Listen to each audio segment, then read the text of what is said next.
গোলাপি রঙের একটি ভবন, দেয়ালে দেখা দিয়েছে ফাটল, খসে পড়েছে পলেস্তারা। এর চারপাশও ঢেকেছে ঘন জঙ্গলে। আগাছায় ভবনের সিঁড়িতে পা রাখার উপায় নেই। ভেতরেও জন্মেছে আগাছা। বাংলাদেশের অন্যতম ঐতিহাসিক স্থাপনা আহসান মঞ্জিলের আদলে নির্মিত এই ভবন অবস্থিত চট্টগ্রামের চান্দগাঁওয়ের স্বাধীনতা কমপ্লেক্সে। এখন বোঝার উপায় নেই ভবনটি কেমন। বাংলাদেশের বিভিন্ন ঐতিহাসিক ও স্থাপত্য নিদর্শন সম্পর্কে ধারণা দিতে ১৬ একর জায়গা জুড়ে গড়ে তোলা হয় এই স্বাধীনতা কমপ্লেক্স। একসময় দেশের ইতিহাস, ঐতিহ্য ও স্থাপত্যের প্রতিরূপ দেখতে প্রতিদিন শত শত দর্শনার্থীর পদচারণে মুখর থাকত পার্কটি। তবে এখন সেখানে বিরাজ করছে শুনশান নীরবতা।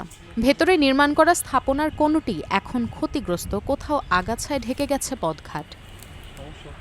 ২০০৬ সালে মুক্তিযুদ্ধ বিষয়ক মন্ত্রণালয়ের অধীনে জিয়া স্মৃতি কমপ্লেক্স নামে প্রতিষ্ঠিত পার্কটির নাম পরে আওয়ামী লীগ সরকারের আমলে পরিবর্তন করে স্বাধীনতা কমপ্লেক্স রাখা হয়। ২০২৪ সালে ৫ আগস্ট সরকার পতনের রাতে ভাঙচুরের পর থেকে পার্কটি বন্ধ রয়েছে। দীর্ঘদিন রক্ষণাবেক্ষণ না হওয়ায় কমপ্লেক্সটি এখন পরিত্যক্ত স্থানে পরিণত হয়েছে। প্রবেশমুখে ঝুলছে তালা। জাতীয় সংসদ ভবন, আহসান মঞ্জিল, লালবাগ কেল্লা, কার্জন হল, কান্তজিউ মন্দির, ছোট সোনা মসজিদ, পাহাড়পুর বৌদ্ধবিহার ও জাতীয় স্মৃতিসৌধের প্রতিরূপ প্রায় সবগুলোতে ফাটল, খসে পড়েছে পলেস্তারা।